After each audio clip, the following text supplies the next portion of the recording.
Бүгүн 16 августта Жалал Абад шаарынын Абдрахманов көчөсүнө унаа жана гараждан чыккан өрт толугу менен өчүрүлдү.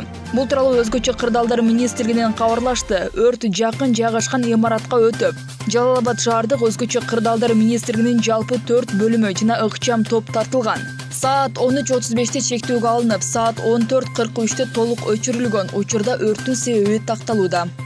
Бүгүн саат 12:57 чамасында Жалал шаарындагы эски автоунаа базарында автоунаа күйүп жатат деген маалымат келип түшкөн. Биринчи өртөөчү автоунаабыз 12:57 чыгып, 13:08 жетип келген жана өртөөчү иштерин жүргүзө баштаган. Кошумча өртөөчүлүгү Жалал шаардык бөлүмдөн, ошондой Сузак райондук бөлүмдөрдөн жалпы 4 өртөөчү автоунаа тартылганда, мындан тышкары шаардык мекемелерден Суу канал жана Зелен коз мекемелеринен 2 водовоз тартылды. Жалпы тартылган күч каражаттардын жардамында өрттүн башка жака таркоосуна 13:35 бөгөт коюлуп, азыркы учурда толук өчүрүү иштери жүрүп жатат.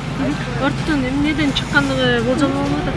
Азыр болжолду, азыр күбөлөрдү биздин кызматкерлер уже күбөлөр суралып, түшүнүк каттар алынып атат. Азыр болжолду ушу электр ширетүү иштерин жүргүзүүдө коопсуздук эрежени сактабагандыгын деген болжолду причина ушул азыр.